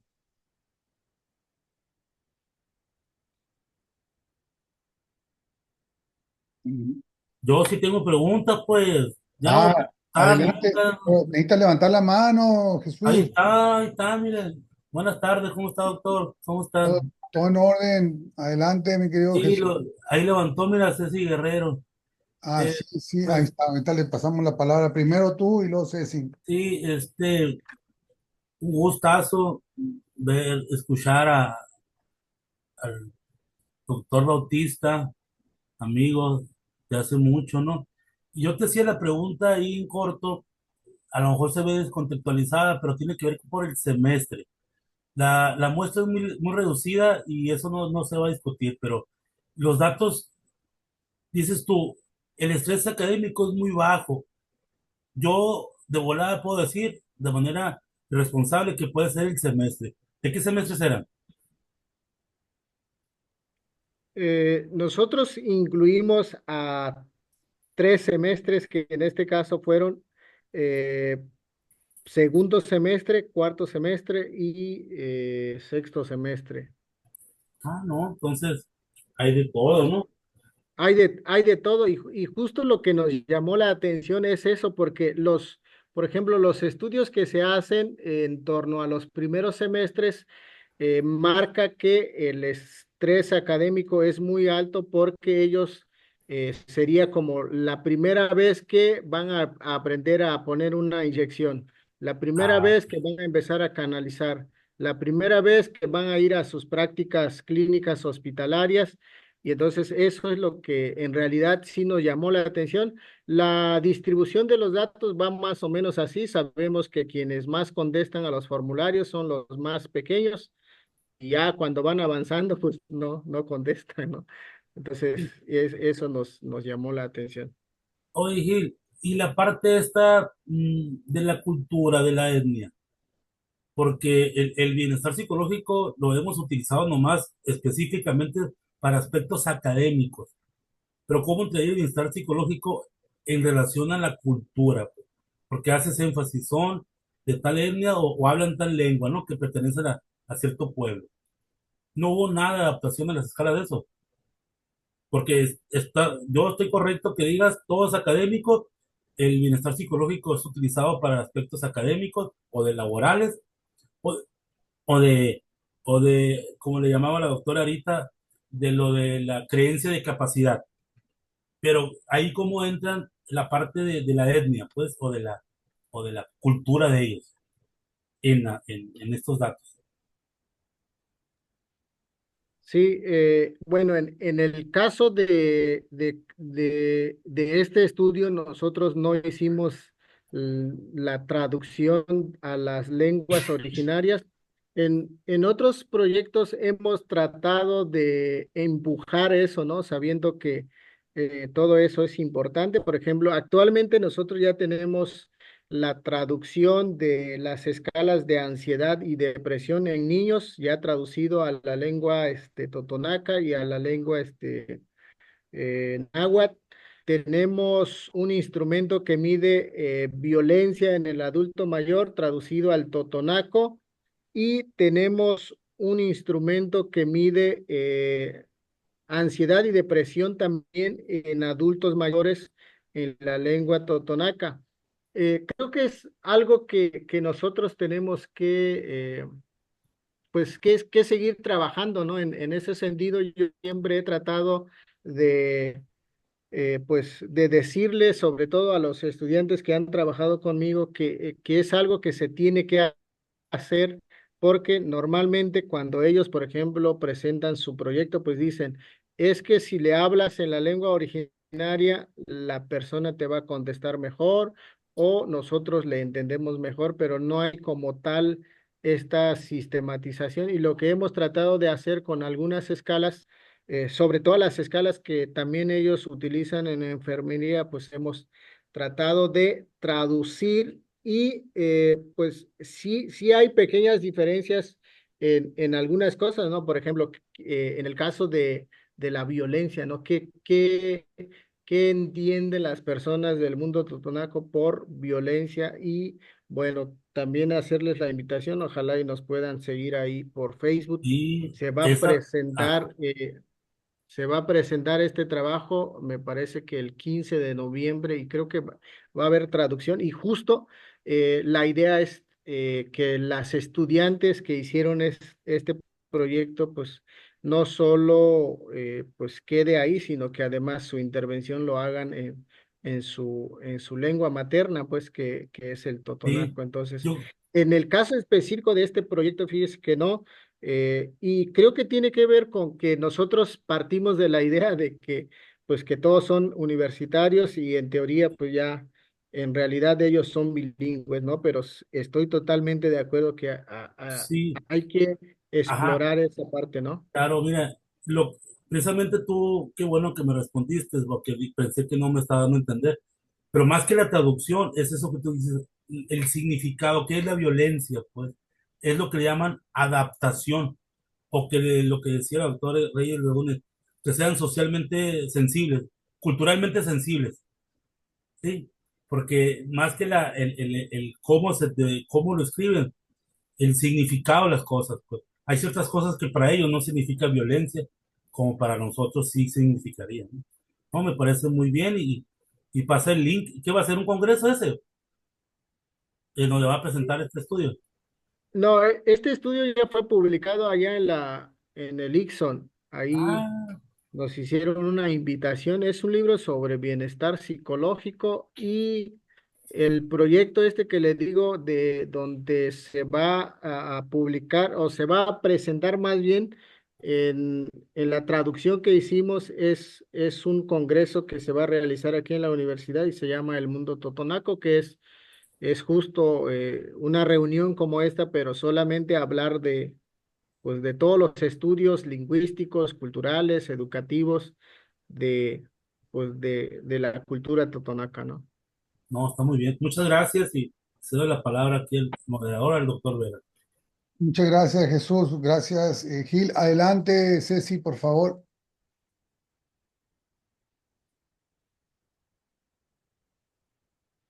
Se anda acomodando Ceci.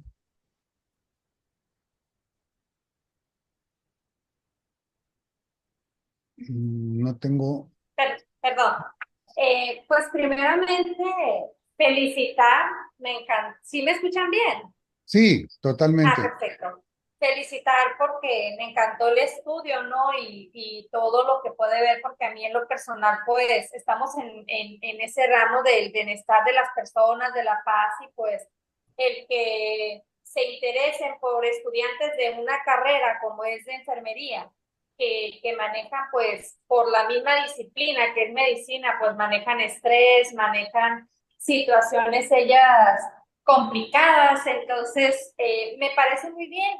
Sin embargo, mi pregunta va en relación, el objetivo de ustedes, de esta investigación, era relacionar el rendimiento académico con el estrés y el bienestar psicológico, que era lo que ustedes querían demostrar, o sea, que realmente el estrés de los alumnos, el bienestar que tiene el alumno en su situación de satisfacción, en su situación emocional, tiene algún impacto en el aprovechamiento académico. Sin embargo, en la conclusión, ustedes dicen, a mayor puntaje de estrés, menor bienestar. O sea, relacionan los dos que estaban buscando, pero no encuentran tanto impacto en el aprovechamiento académico. O sea, finalmente yo siento porque dice, no se muestra tanto impacto realmente y qué bueno, ¿no? Qué bueno que a un estudiante no le afecte su situación de estrés, su situación de su bienestar en su impacto académico. No quiero pensar yo que quizás estos alumnos pues ya tienen esa habilidad para ese tipo de perfil de esa carrera que no les impacta, pero la relación, no sé qué tanto les pudo haber ustedes arrojado esta investigación de que en su situación de vida, si vemos que a ellos académicamente el estrés no les afectó ni su bienestar en el impacto académico que fue el resultado, pero quizás a veces yo también trabajo en la universidad y veo que esa situación sí les afecta en su situación de vida, pues no sé si también tuvieron esa variante o solamente fue el impacto en el aprovechamiento académico, que me parece muy bien porque no existe prácticamente un, una afectación fuerte pues de estas dos situaciones para los estudiantes. Y me gustó mucho cómo presentaron el proyecto. No sé si se entiende mi pregunta o si... No, Porque sí, eran tres situaciones que se planteaban en el objetivo, sin embargo, la primera del aprovechamiento académico era buscar esas respuestas que afectaban las dos situaciones, pero veo que casi que no, y qué bueno que fue así. adelante. Sí, muchas gracias, doctora, maestra. Dentro del estudio sí se agregaron otras variables, pero en realidad esas no se han analizado. De hecho, bueno, aquí en corto quiero compartirles que aparte de dar clases, pues justo este proyecto inició también porque dentro de la universidad me piden que sea como el orientador psicológico para poder canalizar a los estudiantes en términos como de problemática ya de salud mental, ¿no? Entonces, el estudio es más grande y tiene variables como ansiedad, como depresión, pero es como problemas familiares también tiene variables, digamos, ya para el total como del estudio, ¿no? Pero lo que se reportó es esto y todo lo demás, pues todavía no se ha analizado, ¿no? Seguramente sí impacta, obviamente sabemos que los estudiantes que llegan a enfermería, el primer semestre en realidad es un filtro. Algo que deben de saber ustedes es que en realidad quien decide cuántos y demás es la Secretaría de Salud y entonces eh, nosotros aceptamos hasta 120 estudiantes, pero nos dicen, o sea, pues ya cuando lleguen a servicio social, yo nomás quiero ¿cómo se llama? A 60 y máximo 70, ¿no? Entonces, realmente se les dice mucho a los estudiantes en el primer semestre, sobre la vocación, sobre si realmente quieren estar ahí, y entonces también eso de alguna manera como que en el segundo semestre ya llegarían, digamos, los que realmente están convencidos y que quieren hacer una vida, ¿no? Una vida dentro de la enfermería. Entonces, no sé si también eso esté impactando, pero sí nos llamó mucho la atención porque normalmente en otros estudios que se hacían, notando, o sea, el bienestar psicológico, perdón, el estrés académico separado así con el modelo Cisco, normalmente salían alto, no en esta generación, pero sí de otras generaciones de acá mismo de la institución. Entonces, también esa parte que quiero comentarles, ¿no? Que mucho de lo que nosotros hacemos es como hacer un cribado de qué estudiantes estarían como un poco en riesgo y tratar de hacer intervenciones de tipo preventivo con ellos, ¿no? Entonces, pues hasta el momento es lo que hemos estado trabajando. La verdad es que pues hay muchísimo trabajo, porque aparte es un lugar en donde pues justo lo que comenta, ¿no? No hay tantos estudios, sobre todo de carácter de desarrollo humano, ¿no? No hay tantos estudios. Hay más estudios lingüísticos, etnográficos y más estudios como de desarrollo humano, de bienestar psicológico, pues hay realmente muy poco, ¿no? Adelante, Esmeralda. Así es, pues yo los quiero felicitar porque precisamente, doctor, permítame, Sí, adelante, adelante. normalmente en las universidades no se preocupan y qué bueno que ustedes se preocupen por esos aspectos porque finalmente esto nos ayuda a prevenir deserción, nos ayuda porque conocemos la situación emocional en la que muchos alumnos llegan, las condiciones que traen, las cuestiones psicológicas, el estrés. Entonces, qué bueno que como escuela, porque las ciencias exactas, como son las medicinas, se tiene mucho estrés, entonces qué bueno que este estudio, pues ustedes como universidad se preocupen por cuidar esos aspectos del desarrollo humano de sus alumnos. Felicidades. Muchas gracias, sí, adelante. Muchas gracias. Sí, buenas tardes. Pues felicitar a Gildardo Bautista porque fue una investigación, pues, que da para más. Muy buena investigación, pero como él lo dice, es más grande, es más amplia, pero pues fue esta presentación. A mí me gusta porque en el nombre de su estudio, Bienestar Psicológico, Estrés y Rendimiento Académico en Estudiantes de una Universidad Intercultural, desde el tema me llamó la atención porque yo me imagino pues que es una universidad que recibe a todos, ¿verdad? Recibe a todos. Entonces, me da mucho gusto que en las universidades, yo lo he visto en prepa, no lo había visto acá, haya programas. En este caso, quizá no es un programa con nombre, pero es una persona, Gildardo Bautista Hernández, encargado de los alumnos que tienen alguna situación, depresión, ansiedad o algo que necesite canalizarlo a otra dependencia para que ellos no trunquen su carrera, porque a pesar de que son universitarios ya en la etapa ya pues final de los estudios, ya para ingresar a los trabajos, pues qué bueno que tengan ese apoyo. Y en los resultados, pues sí, me gustaron y quizá pues ayuda mucho la carrera, ¿no? De medicina. Primer semestre, segundo y tercero, pues la autoaceptación, como miramos en los resultados, el crecimiento personal y el propósito de vida lo tienen bien definido. Entonces no les afecta mucho. Y en lo otro, pues relaciones positivas, autonomía y dominio del entorno, pues es poquito. Yo creo que poco a poco van agarrando confianza estos alumnos para continuar en ese contexto que es la enfermería, porque sí, sí genera estrés, pero yo siempre he dicho que medicina y enfermería son carreras muy estresantes, porque es demandantes y tienen mucho currículum, muy amplio, pero qué bueno que estén estos estudios porque saben que se puede ofrecer como universidad y qué bueno que haya una persona encargada de estarlos checando, de estarlos motivando y poniéndoles atención a los alumnos que ocupen una canalización a otro departamento y la ayuda. Muchas felicidades, muy buena su presentación, su investigación. Muchas gracias. Muchas gracias. Adelante, Feliciano.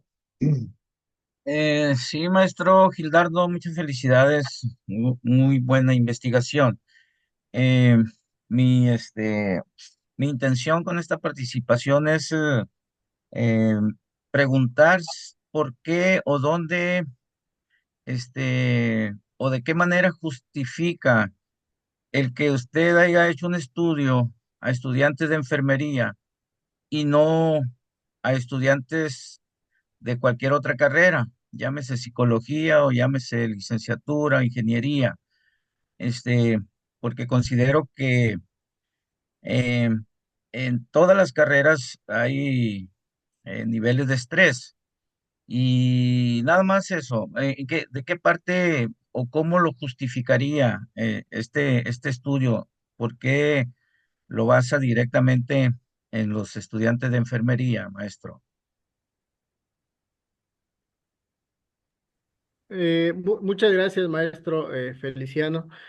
Nosotros cuando iniciamos el estudio pensamos que una justificación podría ser justo lo que han comentado las compañeras, es decir, las carreras de la ciencia de la salud normalmente perciben eh, nivel de estrés académico superior a otras carreras. En el caso de la universidad donde yo me encuentro y donde se realizó el estudio, pues hay otras carreras, pero no, son carreras que tienen menor número de alumnos, que también pienso que eso como que pues nos nos orilló a tomar como esta decisión, ¿no?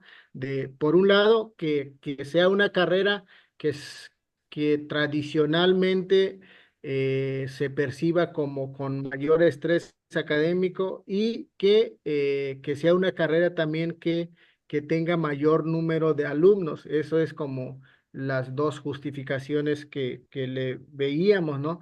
Nosotros hemos hecho otros estudios.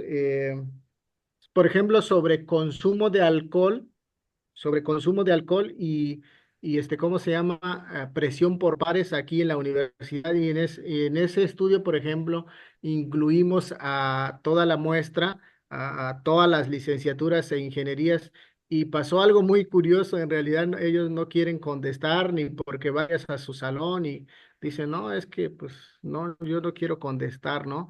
Entonces yo creo que también, creo que eso influyó, ¿no? De alguna manera para decir, pues, es que, pues, no contestan y no. También hay un antecedente acá que se hicieron de manera externa un estudio sobre salud mental y lo mismo, o sea, como que estudiantes de otra carrera y pues con justa razón, ¿no? Ellos no quieren contestar.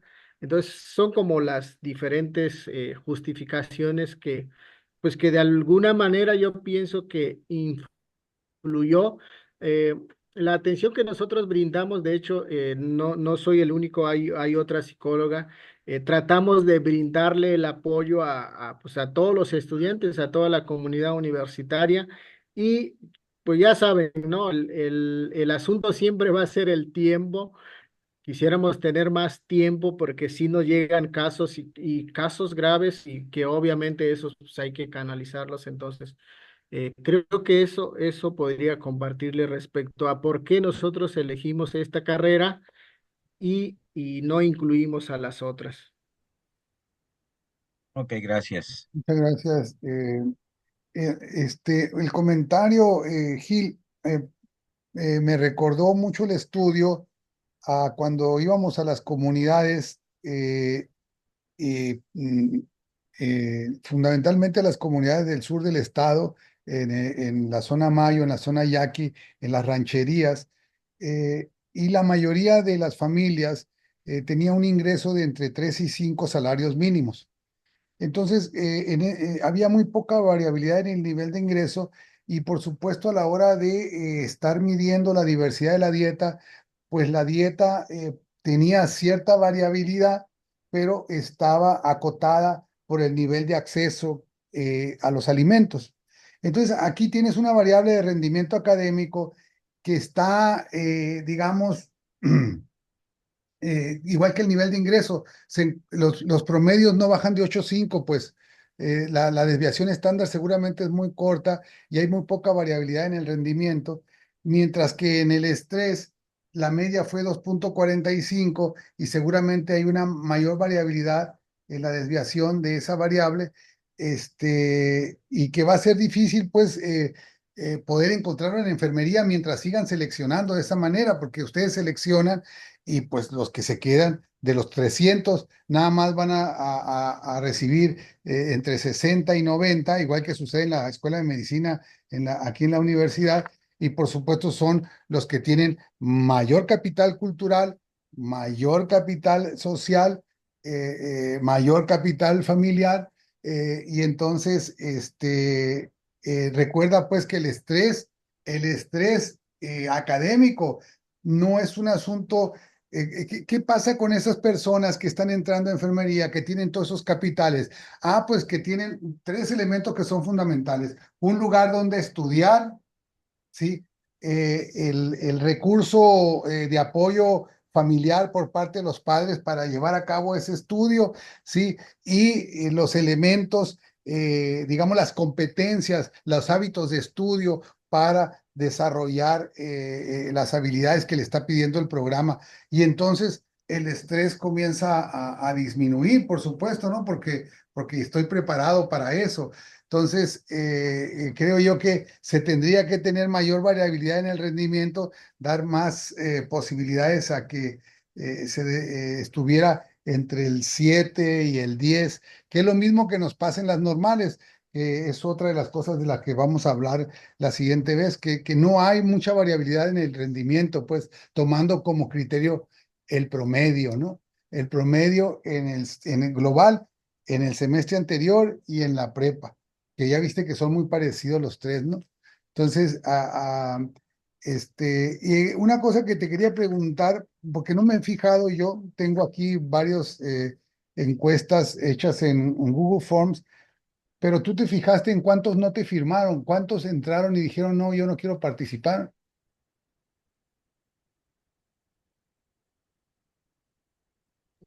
En ese caso, no, en realidad bueno, yo no sé cómo se puede visualizar esa información, pero me parece que no, o sea, mientras no le den a aceptar, tú no puedes como saber cuántos entraron. Ok. Muy bien. Adelante, Jesús.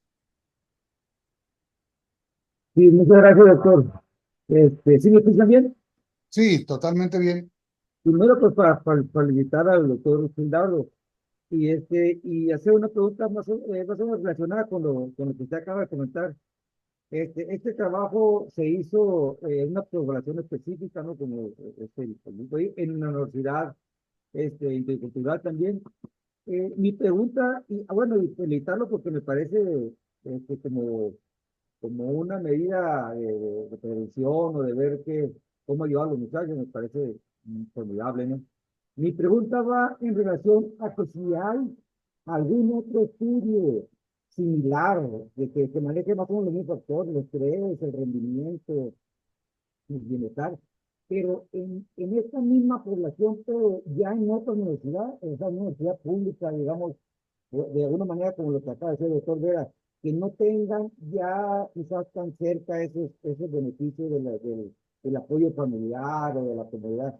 Digamos, un grupo de habla, pues no acá que usted, pero que esté, por ejemplo, no sé, en otra universidad, en UNAM o en otra universidad fuera de un intercultural, para hacer que se pudiera hacer comparaciones de los niveles de estrés de un alumno en su región, de alguna manera con su población, a un alumno que esté allá afuera, y de alguna manera, como también dijo el doctor Tanori, quizás el alumno que esté fuera tenga ya en sexto semestre, en octavo semestre, quizá ya otra concepción de ciertos valores que a lo mejor no son variantes, pues no a lo que se tenga dentro de la comunidad.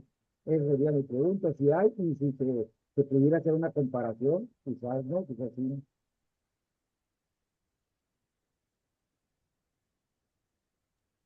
Muchas gracias, maestro, por su pregunta. De hecho, en la revisión de antecedentes que nosotros hicimos, pues no hay como tal un estudio que relacione estas tres variables. En el caso específico, por ejemplo, de los estudios que se hacen allá pues, en la UNAM, con estudiantes de enfermería, ellos se han centrado mucho más también para estudiar el estrés académico, pero antes de que el estudiante vaya a su práctica clínica. Recordar que todos los enfermeros y enfermeras en su formación, aparte de las prácticas en laboratorio, ellos, por ejemplo, aquí en la universidad, ellos tienen que ir eh, cada año durante 2 meses en los hospitales o en las clínicas. Entonces, los estudios que hemos revisado sobre el estrés académico tienen que ver más con este enfoque de ver, ¿no? O sea, ¿qué pasa con el estudiante previo a ir a su práctica clínica? ¿Cómo se encuentra? ¿Cómo se percibe? Esos son como la mayoría de estudios que se han publicado en torno a la población universitaria y la población, eh, pues de estudiantes de enfermería en específico, ¿no?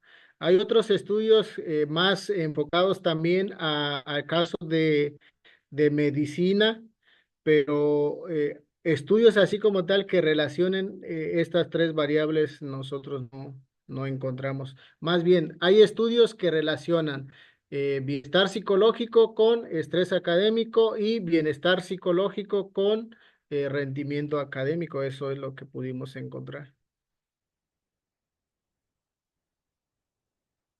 Perdón, muchas gracias, Gildardo. Gracias, Jesús. Adelante, Mayra. Buenas tardes a todos. Yo, Gil, no es para hacer preguntas, sino para felicitarte. Es un orgullo de veras tenerte aquí enfrente. Eh, pues ya lo dijo, pero se lo repito al público.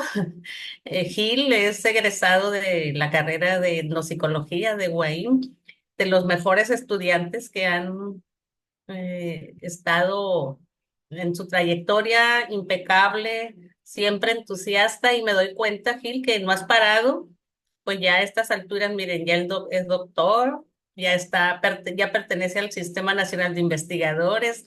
Es admirable tu trayectoria y pues no podía dejar pasar la oportunidad de felicitarte y pues decirte lo orgullosa que estoy de ti.